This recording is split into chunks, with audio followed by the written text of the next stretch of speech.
Hello friends. Now let's see how to use the modal must. Sometimes we also use must by writing have to. Means must and have to has the same meaning. So you can use it either way. You can use must or you can use have to. So how to use this modal? Let's see. To express duty, compulsion or necessity, we can use the modal must.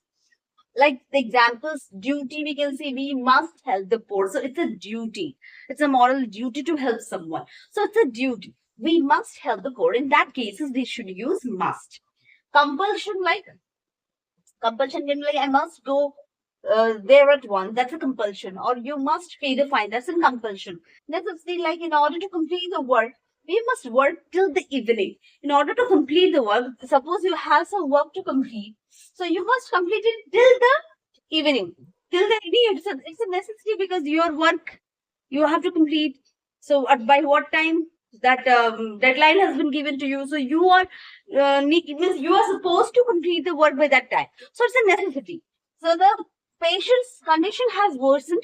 We must call in a doctor. So here also see the patient's condition is not good means definitely we need to call a doctor. So this is also a necessity. By situation you can either see if you find a duty, situation or compulsion or necessity. In these cases we use must. Okay. To express obligation, obligation is also equivalent to duty or command or prohibition. So people must keep their bicycles in the shed.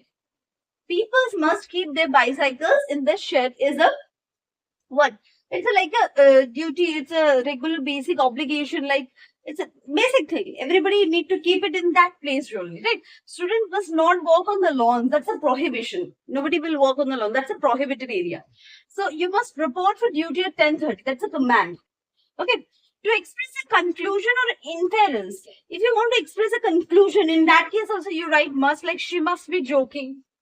Okay, that's a conclusion. You draw a conclusion after talking and discussion. You find somebody is saying something. You found that is not a serious thing. So you say she must be joking, or that must be the postman. Means you come to a conclusion. Somebody is saying that somebody came to your house and but was not in a uniform and has given something. So in that case, you're just concluding maybe that person is a postman or maybe that person is my friend, like that. So this young man must be 25. You just come to a conclusion by looking at the figure, like maybe that person is like 25. It may be correct, incorrect, that depends. But you draw a conclusion means out of a situation. In that case, is also we use must. Similarly, have to can be also replaced by using means in place of must. Like we have to help the poor. People have to keep their bicycles in the shed. She have to be sorry. She must be joking only.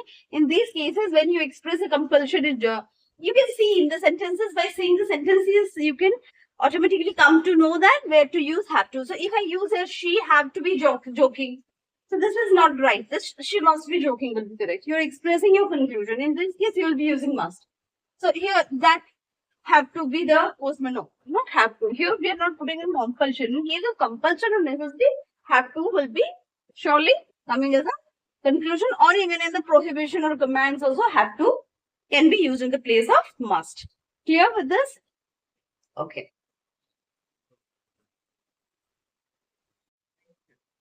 Next, let's see how to use the modal ought to. Like to express a moral obligation or duty, we can express use auto. So generally, auto means like to should. Okay, when you use should in the similar form, auto is used, but we cannot replace should with auto or auto with should because this means infinitive. So in the sentence, when an infinitive is required, in that cases we cannot replace it with should. Should to is incorrect, right? So cannot write in that way, and replacing auto should will not go correct. So some cases it might look correct, but in some cases it won't be correct. So let's see the uses of ought to in the sentences. To express moral obligation or duty, we ought to respect other people's liberty.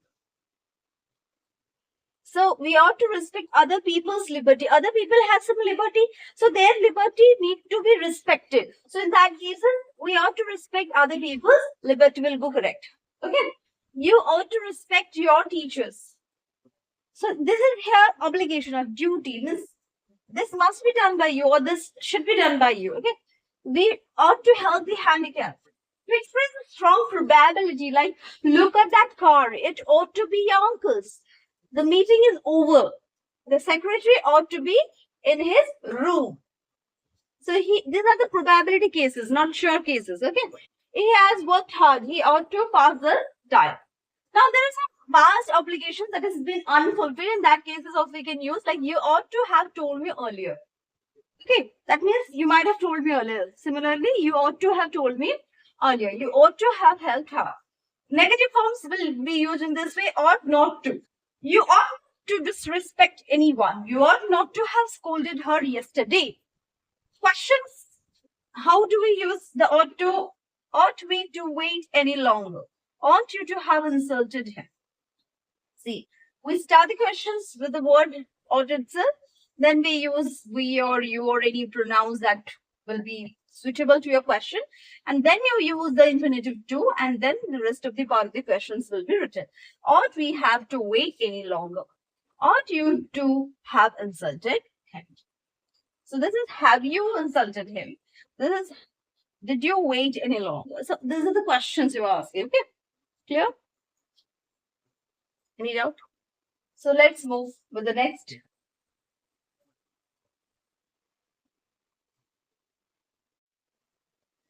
So now we'll just see the remaining models that we use in the sentences. Dare, need, used to. So dare can be used as a main verb. He did not dare to go to the headmaster. I have never dared to speak to him. He dare not come to me again. How dare you to do that again? So here you can see he did not dare. Did not, we are using did here. Did is the primary auxiliary verb. So dare becomes the main verb. So even if it is coming under the modal form, but we use it in the main as a main verb in the sentence. I have never dared to speak to him.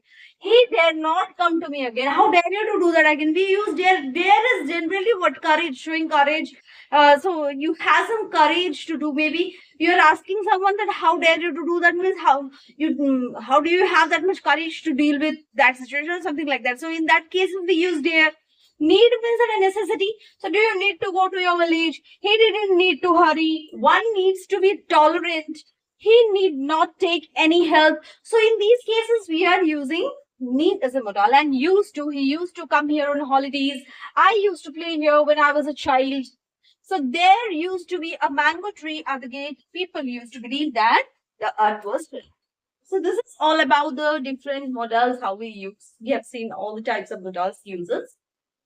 Now, many similarities you might have found in the uses, but don't get confused.